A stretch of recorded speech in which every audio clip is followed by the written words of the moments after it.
Ever wonder why some ads just stick in your head? You can't shake them? Well, that is not an accident. Advertising isn't just stuff we see. It's a language, a really powerful, carefully crafted language with a fascinating history. And it's designed for one single purpose.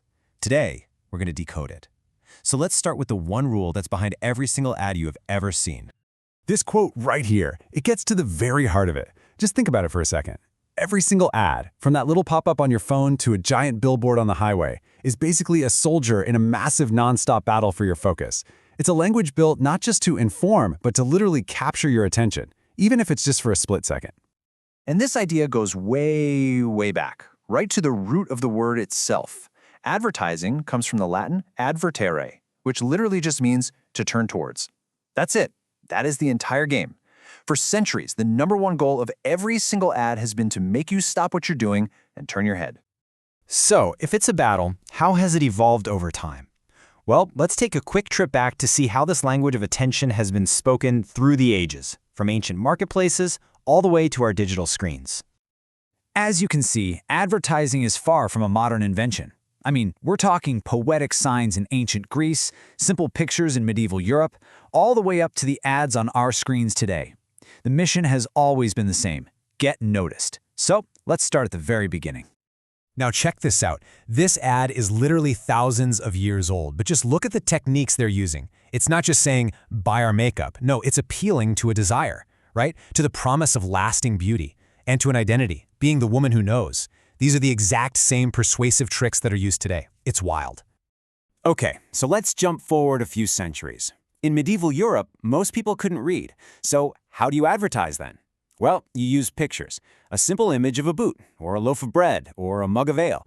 It was basically the earliest form of visual branding, getting a clear message across without a single written word. Pretty clever. But the 20th century, well, that was a massive turning point. This is when the language of persuasion became a science, and it was perfected not to sell you soap, but to sell entire ideologies during wartime. All of a sudden, language wasn't just for communicating. It became a tool for mass influence. Governments discovered that short, powerful, and constantly repeated phrases could literally shape the thoughts and actions of entire nations. And you can totally see the technique at play in these examples. Look at them. No matter the ideology, the structure is really similar. They're short, they're rhythmic, and they're incredibly memorable. They are designed to bypass critical thought and just embed themselves directly into your mind. Now here's the kicker. What happened after the wars?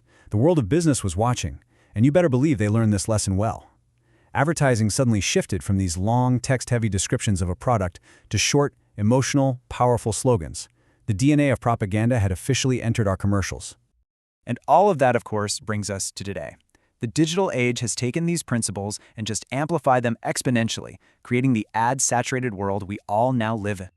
This quote from Joseph Turow just nails the modern experience, doesn't it? Ads aren't just in magazines or on TV anymore. They're in our social feeds, our games, even our private messages. They become this constant, totally unavoidable part of our environment. So in this super crowded digital space, how does the language have to adapt? Well, it gets even shorter, it gets faster. There's no time for a catchy jingle anymore. The language is all about creating urgency to get an immediate reaction. Words like now, instant, and limited time, they're all designed to make us click before we even have a chance to think. But that raises a question, right? How can an ad possibly deliver such a complex, emotional message in just a few seconds? Well, modern advertisers have a sort of secret weapon. It's a powerful idea called intertextuality. So what is it? Simply put, intertextuality is when an ad references something else that you already know and have feelings about. A movie, a famous song, a meme.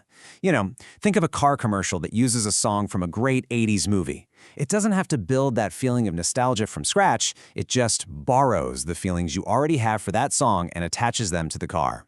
It's a shortcut.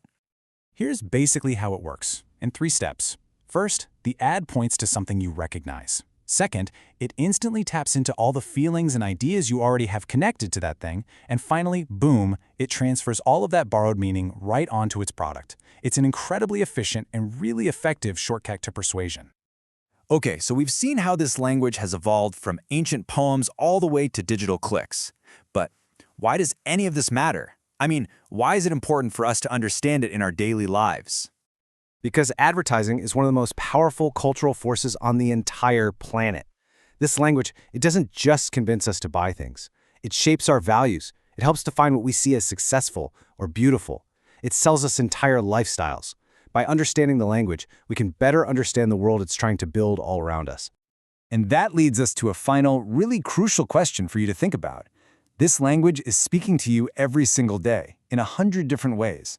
So in this relentless, centuries-old battle for your attention, who's winning?